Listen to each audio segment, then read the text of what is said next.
So a lot of people ask me about my passion for rescue, and I've always had rescue animals in my life, or maybe I found them, they found me. And so I wanted to just bring you on a little journey as I met my beautiful rescue cat called Ricketts.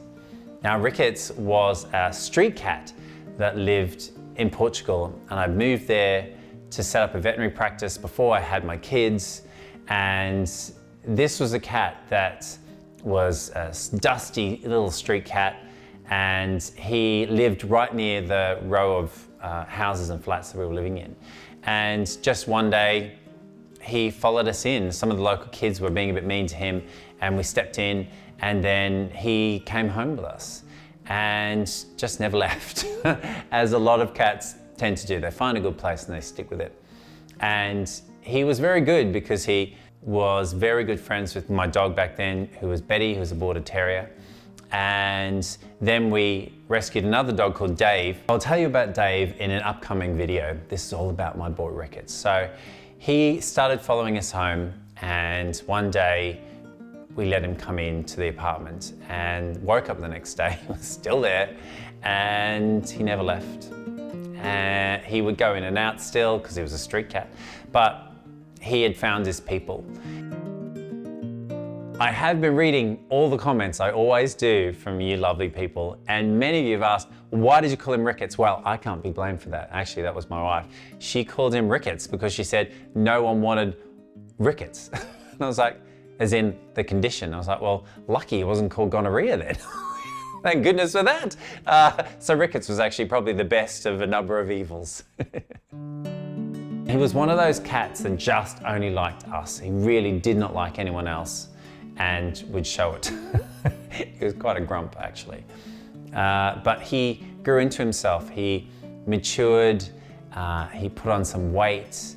Obviously, we treated him, parasites and everything else, so he turned from this scruffy little, thin boy to a beautiful, magnificent black prince.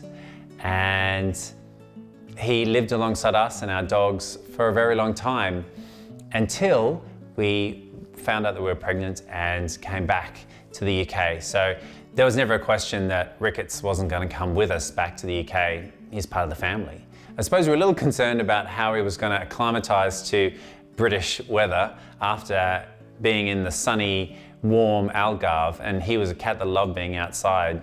But actually, when he got here, he took to it like a champ. He immediately settled in. I was concerned about letting him out and how far he would roam, but he just knew his boundaries. He was street smart from the get-go, and so even here in Britain, he knew how he needed to handle himself. Even to the point that once our baby was born, Summer, my eldest daughter, we used to walk with her in her pram to the local park. Ricketts would come along for the walk. He would follow us the whole way, walk beside the dogs, jump in and out of people's gardens, get to the park, and then sit on a bridge, and he would just wait there until we'd done a circle of the park and come back.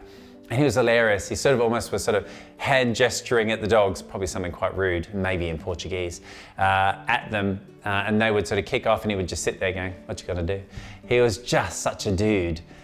And as our family grew, he put up with being tail pulled, and he had such a surety and such charisma, and just remains a central part of our family.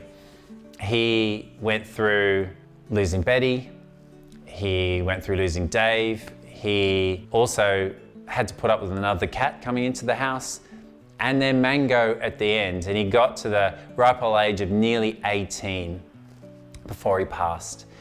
And he was such a great companion, such a beautiful cat, and made you feel really special. And that's what I love about cats, is you have to work for it. They're the ones that kind of call the shots and rule the roost.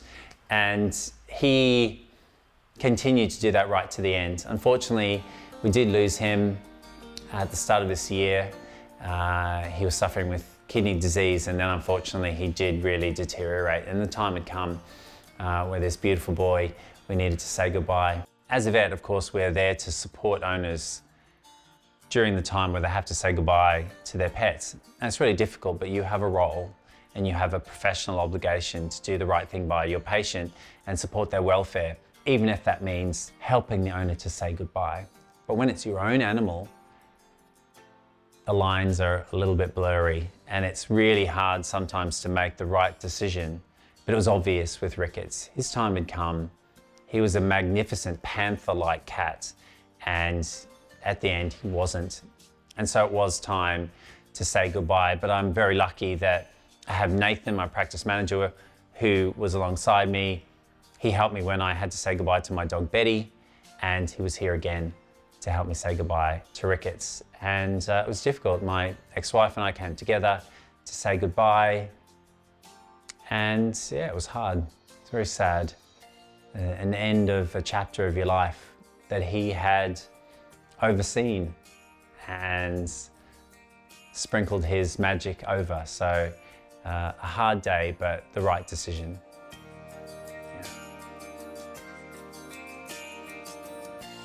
Obviously now I have lost two really special heart animals for me, in Betty and then Ricketts. I think Ricketts taught me to be self-assured because he just didn't care what other people thought. He had his people, it was myself, my wife, and that's it. He tolerated the children, but it was us two, and that was it. He really didn't like other people and made that very abundantly clear when they tried to pick him up. He would swipe a few people. But that made it so special to have his love and his affection and those purrs in your ear when you pick him up. It made you feel really special. But he was discerning, and I think that's what he taught me, is it's okay to be discerning when it comes to people as well as animals. I'm sure he's sitting on the Rainbow Bridge swatting the dogs as they walk past. But he's a one in a million, a cat that will never be able to be replaced. And that's my story about Ricketts. So I hope you guys have enjoyed hearing about my beautiful panther black cat Ricketts. Might be a bit schmaltzy for you all, but hey, we all love our animals, don't we? If you've got some stories about your rescue pets, then please do let me know in the comments below. It's always wonderful if you want to hit that subscribe button. But yeah, tell me all about the animals in your life, rescue or not. I just want to hear from you and how much pets make a difference in your lives. Lots of love. Speak soon. Bye for now.